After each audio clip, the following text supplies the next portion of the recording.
Hello everyone, welcome back to career first eyes academy. आप सभी का स्वागत है हमारी मेन स्ट्रैटेजी सीरीज में, जो 2025 और 26 देने वाले मेंस के लिए बहुत ही ज़्यादा इंपॉर्टेंट है। राइट, इससे पहले की वीडियोस में हमने कई सारी चीज़ें डिस्कस करी एंड ये हम आज GS2 के बारे में देख रहे हैं। इससे पहले हमने जैसे GS1 को 3 वीडियोस में डिवाइड किया था, तो वैसे ही GS2 को भी हमने 3 वीडियोस में डिवाइड किया है और ये GS2 की सेकंड वीडियो है।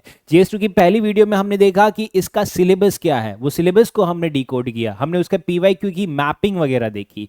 और आज की इस वीडियो में हम देखेंगे कि GS2 में जो 3 मेन सब्जेक्ट है, that is governance, polity, international relations, इसमें स्ट्रैटेजी क्या होनी चाहिए। राइट, सो कोई भी चीज इतनी ज्यादा हमें निग्लेक्ट नहीं करनी चाहिए। हर एक स्ट्रैटेजी, हर एक गाइडेंस बहुत ही ज्यादा इंपॉर्टेंट है। ठीक है, कि यूजुअली देखा जाता है GS2 में हम जैसे गवर्नेंस देखते हैं, पॉलिटी देखते हैं, इंटरनेशनल रिलेशन देखते हैं, ये डायनामिज्म बहुत ज़्यादा है। यानी कि इसके अंदर हम स्टैटिक चीज़ें कम देखते हैं बट डायनामिज्म बहुत ज़्यादा है। बट इसका मतलब ये नहीं कि हम स्टैटिक चीज़ें भूल जाए, क्योंकि जब तक हमने स्टैटिक चीज़ें नहीं समझते हैं तब तक हमें डायनामिज्म नहीं समझ आता। तो ये डायनामिज्म का मतलब क्या है कि जो डायनामिक चीज़ें, उसका मतलब क्या है कि जब भी आपसे यूपीएससी गवर्नेंस पूछता है, ठीक है, सो दैट मीन्स यूपीएससी आपसे क्या पूछना चाहता है कि आपको गवर्नेंस का मतलब तो पता ही होगा। ओके, सो यूपीएससी आपसे एक्सपेक्ट करता है कि जब आप गवर्नेंस के बारे में कोई भी आंसर लिखते हो, सो आपकी एक एनालिटिकल एबिलिटी आनी चाहिए कि आप गवर्नेंस में कितना एनालिटिकली सोच रहे हो। गवर्नेंस का मतलब क्या है? द वर्किंग ऑफ गवर्नमेंट, कि लोकतंत्र की सरकार है तो लोगों की सेवा में चीजें होनी चाहिए। बट वो सेवा करना भी इतना आसान नहीं है, क्योंकि हमें हर एक सेक्शन की सेवा करनी होती है। तो वहां पे आपका एक एनालिटिकल एबिलिटी होना बहुत ज्यादा जरूरी है। फिर वैसे ही जब आपसे पॉलिटी की बात किया जाता है तो यूपीएससी आपसे एक्सपेक्ट करता है कि आपको, अगर पॉलिटी में आप आंसर लिख रहे हो, तो आपको कॉन्स्टिट्यूशनल अंडरस्टैंडिंग होनी बहुत जरूरी है। कि जब तक आप कॉन्स्टिट्यूशनल की अंडरस्टैंडिंग नहीं होगी तब तक आप पॉलिटी नहीं समझ पाओगे। ओके, फिर अगर इंटरनेशनल रिलेशन की बात करता है तो दैट मींस यूपीएससी आपसे एक्सपेक्ट करता है कि आपको ग्लोबल अवेयरनेस लाने की बहुत ज्यादा जरूरत है। ओके, तो अब सवाल ये बनता है कि एनालिटिकल एबिलिटी क्या होती है, या फिर कॉन्स्टिट्यूशनल अंडरस्टैंडिंग क्या होती है, या फिर मैं कह सकता हूं कि ग्लोबल अवेयरनेस क्या होती है। तो ये सभी चीजों को हम आज इस वीडियो में डिकोड करेंगे and at the end of this video session आपको समझ आ जाएगा दैट व्हाट टू स्टडी, कि आपको पढ़ना क्या है, व्हाट टू स्किप, आपको क्या नहीं पढ़ना है। ये बहुत इंपॉर्टेंट, ऐसी स्किप करना एक बहुत ही इंपॉर्टेंट स्टेप है। ये विकिपीडिया के एग्जाम नहीं है कि हमें हर चीज आनी चाहिए, हमें एग्जाम क्रैक करनी है तो हमें चीजें स्किप करनी पड़ेगी। बट क्या स्किप करना है वो समझना बहुत ज्यादा जरूरी है। And the third important question जो हमें समझ आएगा कि हमें बेटर आंसर्स किस तरीके से लिखने हैं। राइट, सो बिना देरी किए हम ये पूरा ही समझते हैं। सो प्लीज एंड तक ये वीडियो देखना ताकि आपकी अंडरस्टैंडिंग और अच्छे से हो पाए। ओके, तो सबसे पहला सवाल ये बनता है कि हमें GS2 के लिए स्ट्रैटेजी क्यों चाहिए होती है। ओके, क्योंकि हमें पता है कि एज अ एस्पिरेंट हम GS2 को एज अ पैसिवली रीड करते हैं ना। What you mean by passively, कि पैसिवली समझना मतलब क्या होता है कि जैसे अगर आपको मैं बोलता हूं कि अगर आप GS2 पढ़ो तो एक एस्पिरेंट क्या चीजें पढ़ता है। एस्पिरेंट सबसे पहले NCERT पढ़ेगा, पॉलिटी की, ठीक है, गवर्नेंस की, सोसाइटी की। फिर वो लक्ष्मीकांत पढ़ेगा इंडियन पॉलिटी के लिए। इसके अलावा वो कुछ स्कीम्स पढ़ेगा, वो कुछ एक्ट्स पढ़ेगा एंड इनफैक्ट वो कॉन्स्टिट्यूशनल अमेंडमेंट्स भी पढ़ेगा। ओके, ये सारी चीजें हम पढ़ते हैं। बट यूपीएससी आपसे ये सारी चीजें पूछ नहीं रहा है। वो आपसे जो लक्ष्मीकांत का कंटेंट है वो तो पूछ नहीं रहा है, बट यूपीएससी आपसे एक्सपेक्ट करता है कि जब आप ये कंटेंट पढ़ते हो, मतलब आपको बेस तो इसी से ही बनाना पड़ेगा। राइट, क्योंकि एस्पिरेंट क्या समझता है, एस्पिरेंट ये समझता है कि पॉलिटी में कि जब भी वो ये सारी चीजें पढ़ता है यानी कि GS2 खत्म हो गया। बट यहां से GS2 खत्म नहीं हुआ। जब आपने NCERT पढ़ी, लक्ष्मीकांत पढ़ा, स्कीम पढ़ा, एक्ट पढ़ा, अमेंडमेंट पढ़ा, अब आपकी GS2 की प्रिपरेशन स्टार्ट होगी। इससे पहले आप एक बेस बना रहे थे, तो आपने जब ये पढ़ लिया अब आपका एक बेस बन गया। तो अब आपसे यूपीएससी अलग चीज एक्सपेक्ट करेगा। सबसे पहली चीज जो एक्सपेक्ट करेगा कि जब आप ये सारी चीजें पढ़ लोगे तो आपसे एक्सपेक्ट करेगा कि आपका एक पावर स्ट्रक्चर कैसा होता है। दैट मीन्स कि यहां से आपको क्या हुआ कि ये सारी चीजें पढ़ के आपको पावर स्ट्रक्चर समझ आ गया, तो यूपीएससी आपसे एक्सपेक्ट करता है कि आप पावर स्ट्रक्चर को एनालाइज कीजिए। This is the first thing. ठीक है, सेकंड थिंग जो यूपीएससी आपसे ये वर्क कर रहा है, एक्सपेक्ट करता है कि जब आप ये सारी चीजें पढ़ लेते हो फिर आपको पता चलता है कि गवर्नेंस क्या होता है।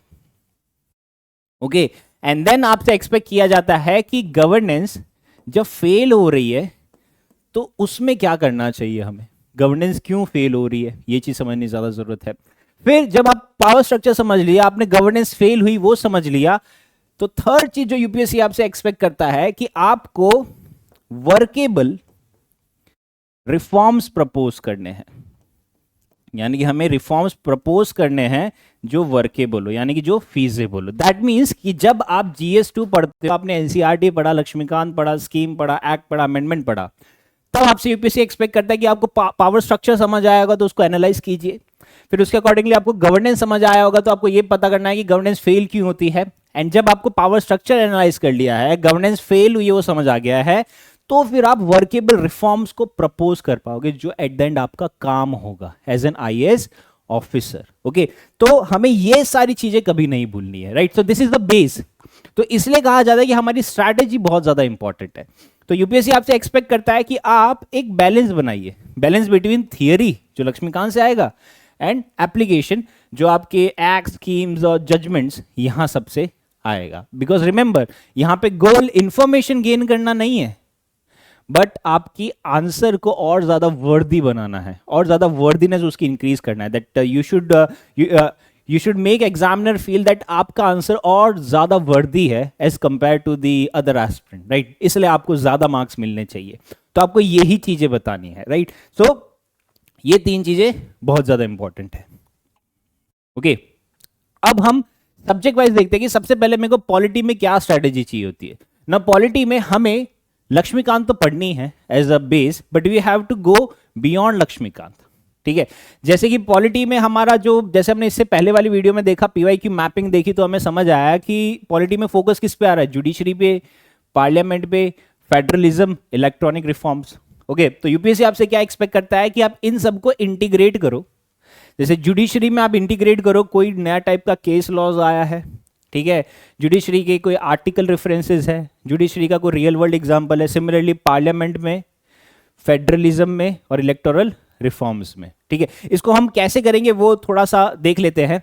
जैसे अगर मैं बात करता हूं जुडिशरी की, हम वन बाय वन थोड़ा सा देखते हैं, थोड़ा सा डिटेलिंग करेंगे हम आज इसका, कि अगर मैं जुडिशरी की बात करता हूं तो हमें पता है कि कौन से टाइप के सवाल आ रहे हैं इस पे, ठीक है। हमने इसके पहले वाली वीडियो में देखा कि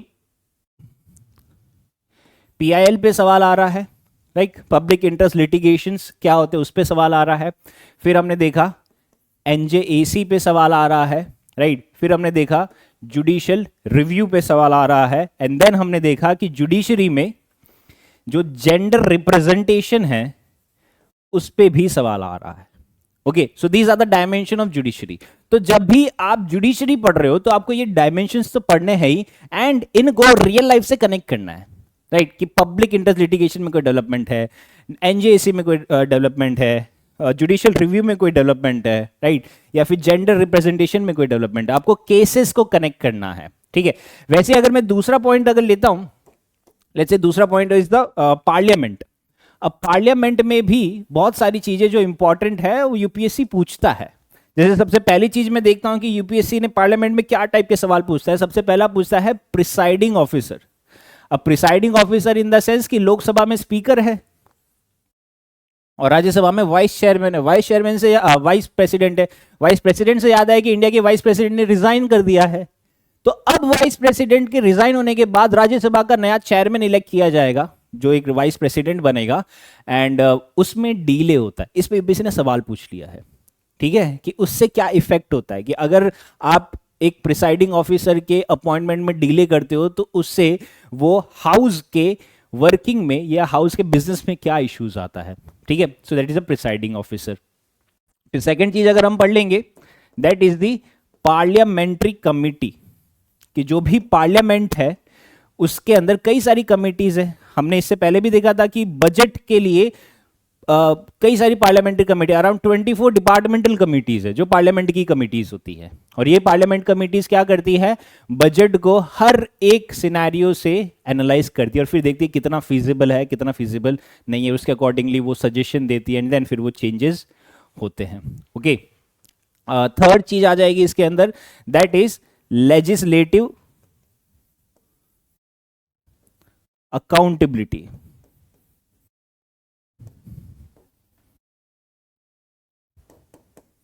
लेजिस्लेटिव अकाउंटेबिलिटी पे सवाल आता है। सो दैट मीन्स कि आपको क्या करना है कि प्रिसाइडिंग ऑफिसर में अभी जो हमारे वाइस चेयरमैन ने रिजाइन किया है तो वो इसके अंदर अपडेट होना चाहिए। पार्लियामेंट्री कमेटी में भी कोई रिसेंट डेवलपमेंट होता है तो वो उसके अंदर अपडेट होना चाहिए। लेजिस्लेटिव अकाउंटेबिलिटी पे कोई सवाल आता है तो भी इसके अंदर अपडेट होना चाहिए। ठीक है, इसके अलावा हम दो और है, दैट इज फेडरलिज्म। कि अगर हम फेडरलिज्म की बात करते हैं, जो हमारे सिलेबस का पार्ट है कि फेडरलिज्म में क्या टाइप के सवाल आ रहे हैं, तो फेडरलिज्म में हमारे पास जो सवाल आ रहा है मेजरली किस पे आता है, सेंटर और स्टेट के रिलेशन पे सवाल आता है। हम देखते हैं कि आर्टिकल 356 पे सवाल आता है। हम देखते हैं कि सीबीआई के कॉन्सेंट पे सवाल आ रहा है। ओके, इसके अलावा अगर हम देख सकते हैं तो फिस्कल डिवॉल्यूशन पे सवाल आ रहा है, यानी कि जो पैसा शेयर होता है between centre and the state. So federalism में ये सारी चीजों पे हमें ध्यान रखना है। वैसे अगर एक और चीज हम देखते हैं, that is the last one, is the electoral reforms. अब इलेक्टोरल रिफॉर्म्स पे क्या टाइप के सवाल आते हैं कि इलेक्टोरल रिफॉर्म्स में जो हमें ध्यान रखना है वो ये है कि जैसे 2017 में आया था साइमल्टेनियस इलेक्शन, कि साइमल्टेनियस इलेक्शन पे सवाल आ गया था। ओके, इसके अलावा हम देखते हैं रिप्रेजेंटेशन ऑफ पीपल्स एक्ट पे सवाल आ चुका था। ओके, एंड द लास्ट इस हम कह सकते हैं कि मॉडल कोड ऑफ कॉन्डक्ट पे भी सवाल आ चुका है। राइट, तो यहां से हमें समझ आ रहा है कि किस तरीके से GS2 में हमें चीजें सिंक्रोनाइज करनी है, that we have to go beyond Laxmikant. अब जो चीजें हमने डिस्कस करी है, जो यूपीएससी पूछ रहा है, इन सब का बेस दिया हुआ है हमारे लक्ष्मीकांत में, बट कोई भी करंट अपडेट नहीं है उस पर। अब उसमें यह नहीं दिया होगा कि हमारे जो वाइस प्रेसिडेंट है उन्होंने रिजाइन कर दिया, या फिर अभी आपने देखा होगा कि जो हमारे हाई कोर्ट के जज है जुडिशरी में, उन पे भी सवाल उठे हैं कि उनके खिलाफ एक मोशन पास किया गया है। हालांकि आएगा ये 1-2 साल में, जब लक्ष्मीकांत अपडेट होगी तो उसके अंदर ये अपडेट आ जाएगा। ओके, बट हम तो मेंस उससे पहले ही दे देंगे। राइट, तो ये सारी चीजें रहती है। ठीक है, तो यहां से हमें क्या समझ आ रहा है कि आपको इंटीग्रेशन करना है केस लॉज का। अब केस लॉज का कैसा है कि लेट्स से अगर कोई भी क्वेश्चन आता है जुडिशरी पे, तो जुडिशरी पे तो बहुत सारे केसेस है। राइट, कि अगर जुडिशियल इंडिपेंडेंस की बात करते हैं तो एक बहुत ही फेमस केस है कोल्हेव केस। ठीक है, तो वो हम मेंशन कर सकते हैं with respect to the judiciary के पॉइंट ऑफ व्यू से। ठीक है, तो यहां से हमें समझ आ रहा है कि हमें PYQ ड्रिवन प्रिपरेशन करनी है और ये सभी चीजों पे हमें फोकस करना है। अब जैसे पॉलिटी तो हो गया, अब दूसरी चीज आ जाती है, दैट इज द गवर्नेंस। अब गवर्नेंस की अगर हम स्ट्रैटेजी देखते हैं तो यहां पे आपको थोड़ी सी चीजें प्रायोरिटाइज करनी है। प्रायोरिटाइज इन द सेंस कैसे करनी है कि यहां पे लोग गवर्नेंस को स्टैटिक पोर्शन मानते हैं, बट ये बहुत ज्यादा डायनामिक है। अब ये डायनामिक कैसे, गवर्नेंस का मतलब क्या है कि सरकार का काम, सरकार किसके लिए काम कर रही है, लोगों के लिए काम कर रही है। अब लोग क्या है, लोग रोज बदल रहे हैं। राइट, कल मेरे को पिज्जा खाने का मन था, आज मेरे को बर्गर खाने का मन है। तो गवर्नेंस का काम क्या है कि कल पिज्जा की सप्लाई होनी चाहिए थी, आज बर्गर की सप्लाई होनी चाहिए। सो ये भी गवर्नेंस का काम है। सो कहने का मतलब क्या है कि जब जितना लोग बदलते हैं उतना ज्यादा गवर्नेंस चेंज होता है और ये गवर्नेंस और ज्यादा कॉम्प्लेक्स होता जाता है।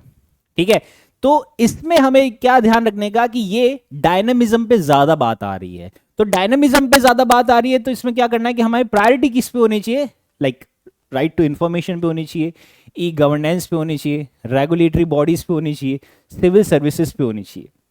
अब अगर हम देखते हैं, लेट्स से मैं एक एग्जांपल लेता हूं, RTI के बारे में लेते हैं। राइट, कि ये डायनामिक क्यों है, कि राइट टू इंफॉर्मेशन की अगर हम बात लेते हैं तो हमें यह पता है कि राइट टू इंफॉर्मेशन एक एक्ट है, that is the RTI act. अब RTI एक्ट में कई सारे चेंजेस होते हैं। अब ये डायनामिज्म में आपको समझा रहा हूं कि डायनामिज्म क्या है, कि क्यों ये इतना ज्यादा डायनामिक है। जैसे अगर आपको रिकॉल होगा कि सरकार ने जुलाई 2024 में RTI के नए रूल्स बनाए थे। ठीक है, अब नए रूल्स में क्या बनाया सरकार ने कि जो भी इंफॉर्मेशन कमिश्नर्स अपॉइंट होंगे उनका जो टेन्योर होगा और जो उनकी सैलरी होगी वो कौन डिसाइड करेगा, वो बताया गया कि ये सेंट्रल गवर्नमेंट डिसाइड करेगी। तो इससे क्या होगा कि जो इंफॉर्मेशन कमिश्नर है ये किस पे काम करेगा, ये फेवर पे काम करेगा। किसका फेवर? सेंट्रल गवर्नमेंट का फेवर। तो जो इसका मैंडेट था, मैंडेट क्या था इसका? इंडिपेंडेंस, कि ये एक इंडिपेंडेंट ऑफिसर होना चाहिए, एक इंडिपेंडेंट कमिश्नर होना चाहिए।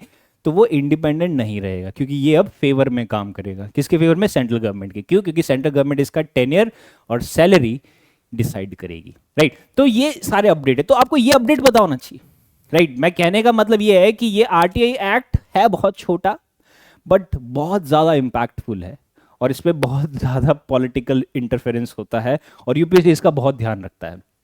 सिमिलरली अगर हम ई गवर्नेंस की बात करते हैं तो हमें पता है कि गवर्नेंस के आगे अगर ई आ जाता है तो इलेक्ट्रॉनिक गवर्नेंस है।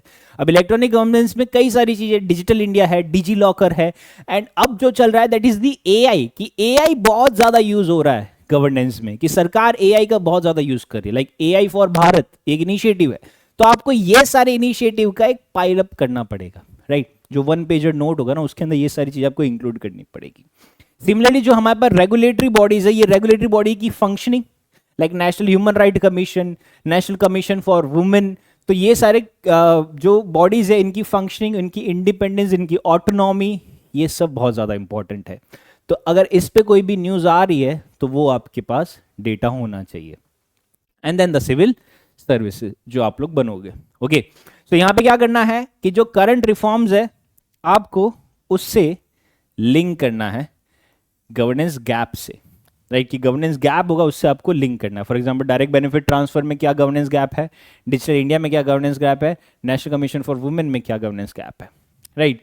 इसके अलावा आप पॉलिसी फेलियर्स भी यूज कर सकते हो। For example covid management was a failure, ठीक है।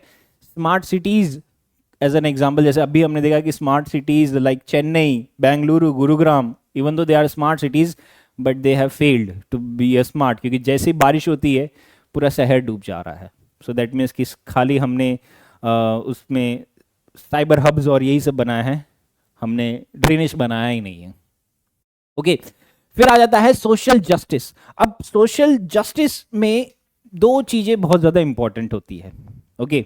जैसे अगर मैं आपसे सोशल जस्टिस के बारे में बात करता हूं तो स्टूडेंट यूजुअली दो चीज़ें पढ़ते हैं। जैसे एक आ जाता है fundamental rights and DPSP, like article 15, discrimination in the name of religion, caste, language, gender etcetera. And फिर आ जाता है स्कीम्स। अब यूपीएससी चाहता है कि आप ये दोनों को मर्ज करके पढ़ो, तब जाके सोसाइटी में जस्टिस आएगा, ओके। क्योंकि सोसाइटी में जस्टिस कब आएगा कि आपने पढ़ा है कि हमारे पास आर्टिकल 15 में लिखा है कि कोई भी डिस्क्रिमिनेशन नहीं होना चाहिए, तो उसके रिगार्डिंग स्कीम्स क्या है। डीपीएसपी में बोला है कि हर एक स्टेट में हर एक लोगों के पास खाना होना चाहिए, पानी होना चाहिए, राइट, गवर्नेंस अच्छे से होना चाहिए, तो उसके रिगार्डिंग स्कीम क्या है। So that is social justice, okay. तो अगर हम देखते हैं कि मैं कह रहा हूं कि यहाँ पे सोशल जस्टिस में जो फोकस रखा गया है, लेट्स से वो फोकस रखा गया है सेल्फ हेल्प ग्रुप पे, तो आपको सेल्फ हेल्प ग्रुप पे खत्म नहीं हो जाना है, आपको सेल्फ हेल्प ग्रुप को अलग तरीके से कनेक्ट करना है। जैसे अगर आपने कहा है कि सेल्फ हेल्प ग्रुप से वुमेन एम्पावर हो रही है, ठीक है, तो आपको वुमेन एम्पावरमेंट को पॉवर्टी से कनेक्ट करना है, ठीक है। तो इससे क्या होगा कि आप में डाइवर्सिटी आएगी। फिर इससे आपको स्कीम से कनेक्ट करना है, ठीक है। तो सेल्फ हेल्प ग्रुप क्यों बनाया जा रहा है? क्योंकि वुमेन को एम्पावर करना है। वुमेन को क्यों एम्पावर करना है? क्योंकि उनमें पॉवर्टी है। अब ये वुमेन एम्पावर और पॉवर्टी कब हटेगी? जब ये सरकार की ये स्कीम्स अच्छे से लागू होगी, तब जाके सोसाइटी में जस्टिस आएगा। तो आप समझ रहे हैं हम क्या कहने का कोशिश कर रहे हैं। सिमिलरली अगर अपने एजुकेशन की बात करते तो एजुकेशन में हम कह रहे हैं कि हमें राइट टू एजुकेशन पे खत्म नहीं हो जाना है, हमें राइट टू एजुकेशन को कनेक्ट करना है विद नेशनल एजुकेशन पॉलिसी के साथ कनेक्ट करना है, हमें डिजिटल एजुकेशन के साथ कनेक्ट करना है, और उसके रिगार्डिंग क्या नई टाइप की स्कीम आई है, क्या इनिशिएटिव्स हैं, वो सारी चीज़ों पे फोकस करना है। सिमिलरली अगर मैं हेल्थ की बात करता हूं तो हेल्थ में मैं कह रहा हूं कि नेशनल फैमिली हेल्थ सर्वे 2019-21 का डेटा इसमें लिखना है, जिसके अंदर मैं कह रहा हूं कि 35% चिल्ड्रन अंडर 5 आर स्टंटेड या 67% ऑफ वुमेन आर एनेमिक। तो ये सारी चीज़ों पे मैं फोकस करना है। अब इससे उभरने के लिए सरकार ने क्या लॉन्च की, स्कीम्स लॉन्च करी, लाइक पोषण, राइट, पोषण अभियान लॉन्च किया, मातृ वंदना योजना लॉन्च किया। तो ये सारी चीजें आपको रखनी है। दैट मीन्स कि जो भी हमारे पास इश्यूज है उसको आपको स्कीम से कनेक्ट करना है, तभी सोसाइटी में जस्टिस आएगा, राइट। तो हमें सेल्फ हेल्प ग्रुप पे खत्म नहीं हो जाना है, एजुकेशन हेल्थ पर के खत्म नहीं हो जाना है, हमें उसके और बियॉन्ड जाने की कोशिश करनी है, ठीक है। सो स्कीम्स प्लस डेटा और रीजनल डिस्पैरिटी से आपका पता चलेगा कि आपका आंसर में काफी ज्यादा क्वालिटी है, राइट। तो जैसे हमने देखा कि आपको एक इंटरसेक्शन करना है, women plus poverty plus implementation, तब जाके सोसाइटी में जस्टिस आएगा, ठीक है। So that was with respect to social justice. अब जो नेक्स्ट आया था दैट इज इंटरनेशनल रिलेशन। अब इंटरनेशनल रिलेशन है ना, लोग समझ ही नहीं पा रहे हैं। लोग समझ रहे हैं कि यूट्यूब पे अगर हम पढ़ रहे हैं, यूट्यूब पे इंटरनेशनल रिलेशन बहुत चलता है, जिसको जियोपॉलिटिक्स कहा जाता है। कई सारे लोग वीडियो बनाते हैं उस पर, कहते हैं कि रशिया ने यूक्रेन पे बम फोड़ दिया, चाइना ने ये कर दिया, इंडिया ने ये कर दिया, अब यूएसए ये करेगा, अब यूएसए वो करेगा। ये सब यूपीएससी पूछ ही नहीं रहा है। तो सवाल ये बनता है यूपीएससी पूछ क्या रहा है, ठीक है। तो इसको हम थोड़ा सा ब्रेक डाउन करते हैं। जैसे सबसे फेमस इवेंट कौन सा हुआ था, जब से फेमस जियोपॉलिटिकल इवेंट हुआ था कि रशिया और यूक्रेन का क्राइसिस हुआ था। अब ये 2019 से चल रहा है ये क्राइसिस, बट इस पे सवाल यूपीएससी क्या पूछ रहा है वो जरा ध्यान से समझिए कि जब रशिया यूक्रेन पे क्राइसिस होता है तो यहां पे दो चीजों पे इंपैक्ट आता है, राइट। दो चीजों पे इंपैक्ट आएगा। पहला हम कह रहे हैं कि एक इंपैक्ट आ रहा है इकोनॉमिक इंपैक्ट, और दूसरा आ जा रहा है जियोपॉलिटिकल इंपैक्ट। अब इकोनॉमिक इंपैक्ट क्या आ रहा है कि यहां पे जो ग्लोबल सप्लाई चेन है वो डिस्टर्ब हो जा रही है, ठीक है। वेरेस जियोपॉलिटिक्स से क्या हो रहा है कि जो इंडिया का डिप्लोमेटिक स्टैंड है उस पे सवाल उठता है, ठीक है। तो अब अभी तक यूपीएससी सवाल नहीं पूछ रहा है, यूपीएससी इसके बाद सवाल पूछता है। इसके बाद क्या सवाल पूछता है कि ग्लोबल सप्लाई चेन डिस्टर्ब हो चुकी है, तो इंडिया को क्या करना पड़ेगा, इंडिया को एक डाइवर्सिफाई करनी पड़ेगी। India have to diversify its supply chain, ठीक है। और स्टांस में क्या आ जाएगा कि इंडिया को एक न्यूट्रल स्टांस रखना पड़ेगा ताकि वहां पे पीस हो पाए। तो ये दोनों चीजें क्या बता रही है, ये दोनों चीजें क्या बता रही है कि इंडिया को रशिया यूक्रेन क्राइसिस में अपनी ग्लोबल सप्लाई चेन को डाइवर्सिफाई करना पड़ेगा और ये दोनों के इशू में खुद का एक न्यूट्रल स्टांस करना पड़ेगा। तो ये क्या है, this is the strategic thinking, कि ये एक स्ट्रेटेजिक थिंकिंग है। यही चीज यूपीएससी पूछ रहा है। यूपीएससी आपसे स्ट्रेटेजिक थिंकिंग पूछ रहा है कि ग्लोबल सप्लाई चेन डिस्टर्ब है तो हम क्या करें, ठीक है। इंडिया स्टैंड न्यूट्रल लेना है तो हम क्या करें। सो वहां पे स्ट्रेटेजिक थिंकिंग आ रहा है। तो यूपीएससी आपसे ये स्ट्रेटेजिक थिंकिंग पूछ रहा है, वो ये सब कुछ पूछ ही नहीं रहा है कि यूक्रेन ने क्या किया, रशिया ने क्या किया, इजराइल क्या कर रहा है, ईरान क्या कर रहा है, चाइना क्या कर रहा है, वो पूछ ही नहीं रहा। अगर वो पूछ भी रहा है तो वो बायलैटरल रिलेशंस पूछता है। बायलैटरल रिलेशन भी वो हर कंट्री के साथ नहीं पूछता, वो यूएसए के साथ पूछता है, वो श्रीलंका के साथ पूछता है, इनफैक्ट अफ्रीका के साथ भी पूछता है। अब इसमें भी एक ट्रेंड है। लेट्स से अगर हम इंडिया यूएस की बात करते हैं कि इंडिया और यूएसए है, तो उसमें यूपीएससी हमसे क्या पूछ रहा है, उसमें यूपीएससी हमसे तीन चीजें पूछता है। सबसे पहली चीज पूछता है कि ये दोनों कंट्रीज के बीच में एग्रीमेंट्स क्या हुए हैं, ठीक है, ये दोनों कंट्रीज के बीच में एग्रीमेंट्स क्या हुए हैं। दूसरा, ये दोनों कंट्रीज के बीच में क्या टाइप के टेंशन है, जैसे अभी इंडिया यूएस के बीच में क्या टेंशन है कि डोनाल्ड ट्रंप ने 25% टैरिफ लगा दिया, so that is a tension, okay. और थर्ड चीज जो पूछ रहा है यहां पे कि कोई भी क्राइसिस होता है, लाइक कोविड-19 का क्राइसिस हुआ, उसके अंदर वैक्सीन में क्या सपोर्ट में दोनों ने किस तरीके से टैकल किया। तो जब भी आप कोई भी बायलैटरल रिलेशन पढ़ते हो तो उसमें ये तीन चीजें पढ़ो। पहला, दोनों के बीच में एग्रीमेंट क्या है, दूसरा, उन दोनों के बीच में टेंशन क्या है, एंड तीसरा, क्राइसिस में दोनों एक दूसरे को कैसे सपोर्ट करते हैं। सिमिलरली अगर आप ग्रुपिंग्स के बारे में पढ़ते हैं, अगर हम ग्रुपिंग्स के बारे में पढ़ते हैं तो ग्रुपिंग में भी तीन चीजें पूछी जाती है। जैसे लेट्स से आप ग्रुपिंग का बात कर लेते हैं, क्वाड का ग्रुपिंग पे अगर हम सवाल पढ़ते हैं तो क्वाड के ग्रुपिंग में मैं सबसे पहले क्या पढ़ूंगा, सबसे पहले पढ़ूंगा कि इसका ओरिजिन क्या है, ठीक है।